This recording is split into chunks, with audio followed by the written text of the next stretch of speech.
Have you ever stopped to ask yourself this uncomfortable question? What if a church can be huge, wealthy, and admired by millions, and still be spiritually and financially unstable? What if the very things we celebrate as success are sometimes the signs of a coming collapse? In this video, we're going to do something many people avoid.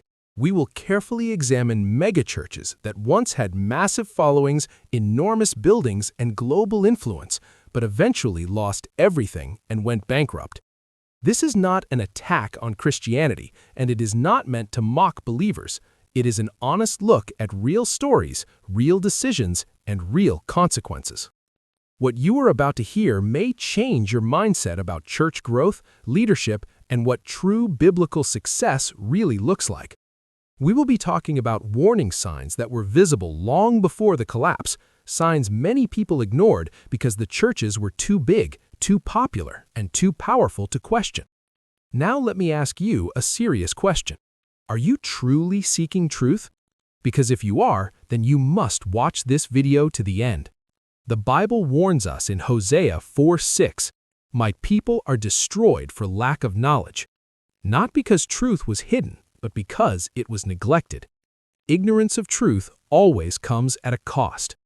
Before we continue, subscribe to this channel and turn on the notification bell. Many people miss important content like this simply because they never subscribe. Also, tell us in the comments what country you are watching from and your honest view on this topic. Your voice matters, and this conversation is important. Now, let's begin our journey, starting with the fifth church. 5. The Crystal Cathedral. The Crystal Cathedral, located in Garden Grove, California, was once a shining symbol of modern Christianity. Founded by Robert H. Schuller in 1955, the church became famous for its massive glass sanctuary, innovative worship services, and nationally broadcast Hour of Power television program. Millions of viewers admired its beauty and vision, and to many, it seemed like a ministry destined to last forever. But behind the iconic glass walls, trouble was quietly growing. The cost of building and maintaining such an enormous structure was staggering, and financial management began to struggle under the weight of debt. Large donations were not enough to cover expenses, and some decisions were driven more by image and prestige than by careful stewardship. By the late 2010s, these financial pressures came to a head. In 2010, the Crystal Cathedral Ministries filed for Chapter 11 bankruptcy, leaving the church unable to maintain its facilities or continue operations as it once had. Eventually, the cathedral building itself was sold to the Roman Catholic Diocese of Orange, marking the end of an era for a ministry that had once inspired millions. The story of the Crystal Cathedral teaches a vital lesson. Beauty, popularity, and vision cannot replace sound financial management and responsible leadership. When image becomes more important than stewardship, even the most celebrated ministries can collapse. The fall of the Crystal Cathedral is a stark reminder that no church, no matter how iconic, can stand without a solid foundation built on accountability, wisdom, and faithfulness.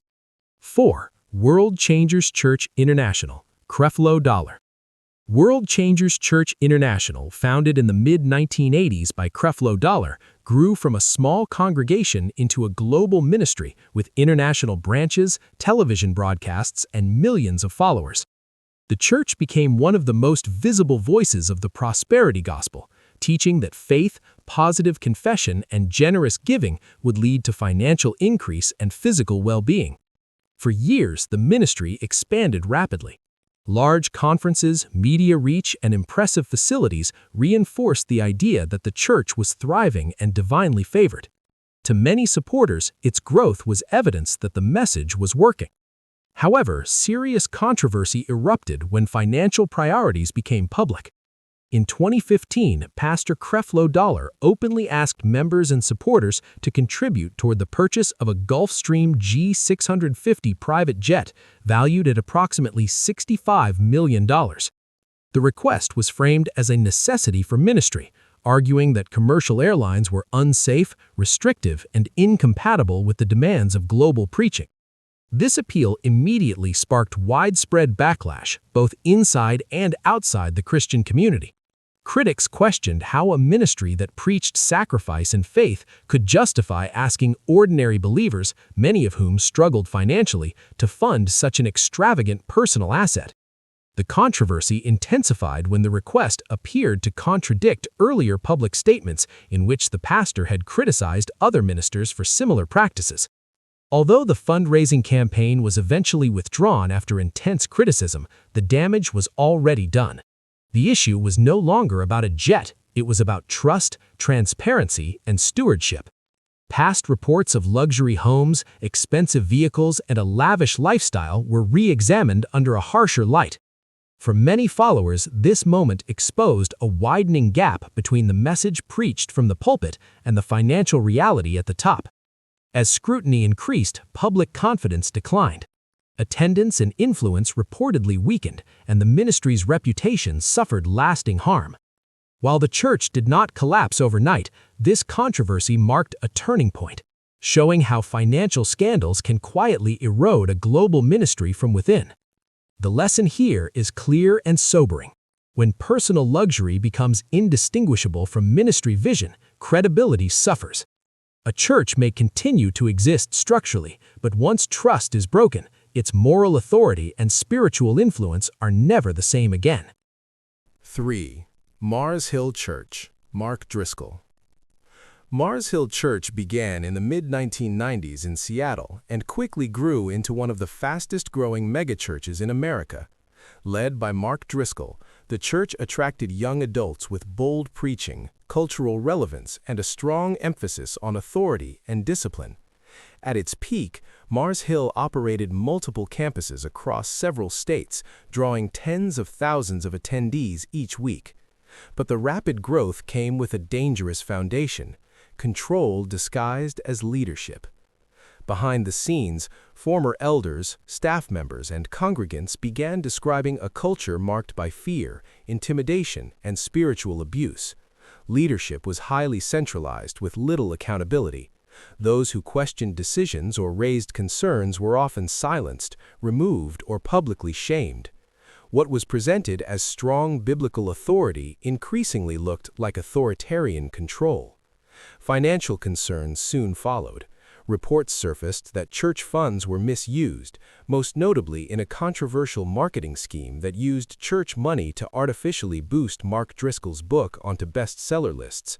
This revelation deeply troubled members who believed their tithes were supporting ministry, not personal brand promotion. As complaints mounted, former leaders came forward and an internal investigation was launched. Findings confirmed patterns of abusive leadership and misconduct. Instead of reform, the situation escalated. In 2014, Mark Driscoll resigned amid growing pressure, and within weeks, Mars Hill Church dissolved entirely. All campuses closed, assets were sold, staff were dismissed. One of America's most influential megachurches vanished almost overnight. Mars Hill did not collapse because of persecution from the outside, it imploded from within. The combination of unchecked power, lack of accountability, leadership abuse, and financial mismanagement proved fatal. The lesson is unmistakable. When growth is fueled by control rather than character, collapse is inevitable. A church can grow fast, look strong, and sound biblical, yet still rot at the core.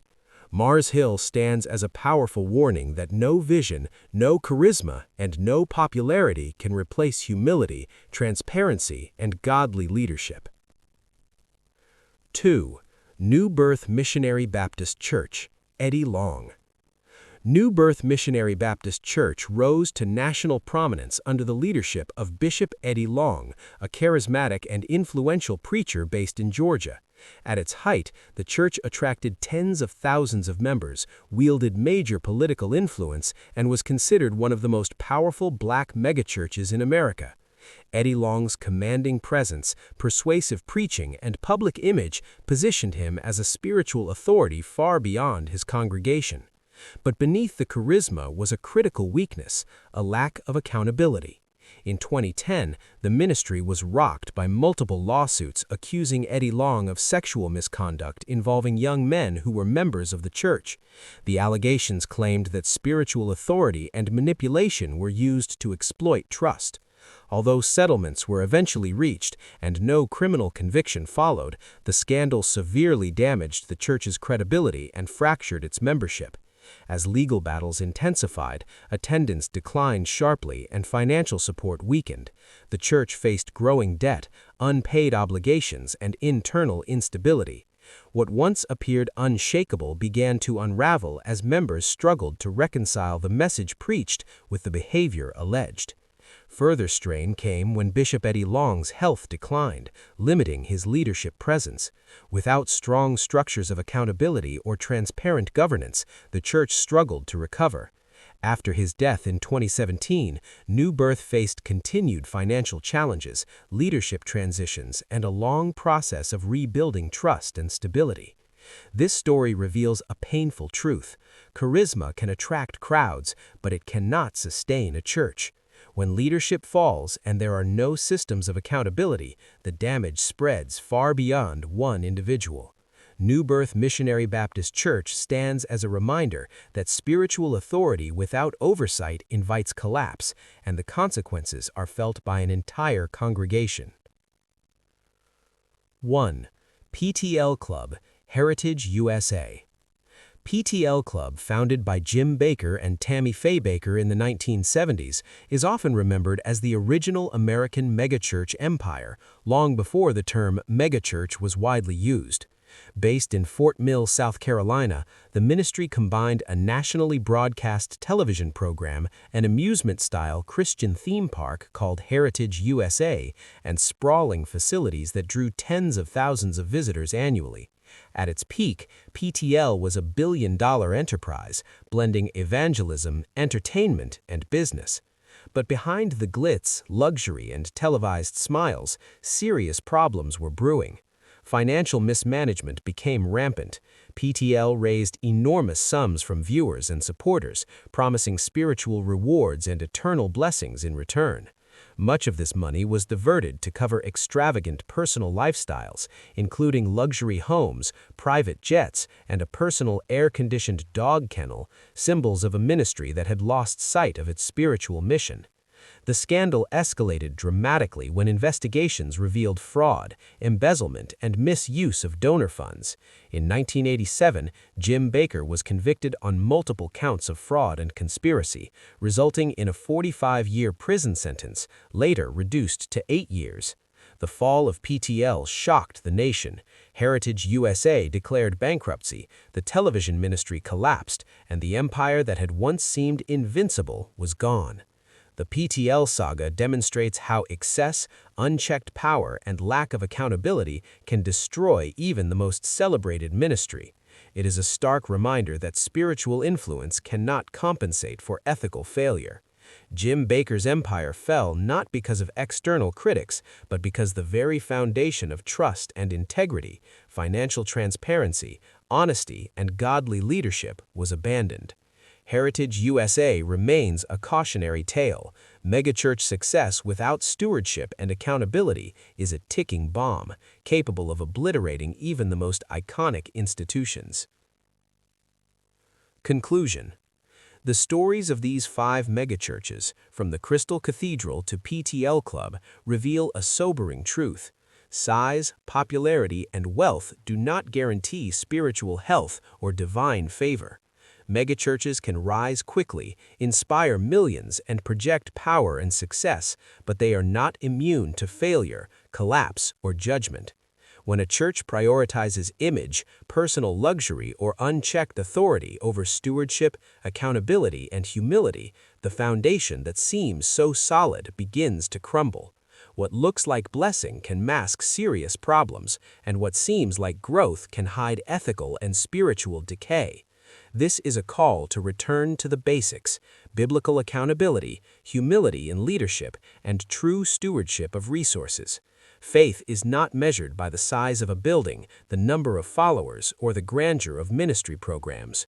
True faith is built on obedience, transparency, and a servant-hearted approach to leadership. As believers, we must examine every ministry by Scripture, hold leaders accountable, and ensure that our giving supports genuine gospel work rather than personal luxury or unchecked ambition. The collapse of these churches is not just a historical curiosity, it is a warning for every generation.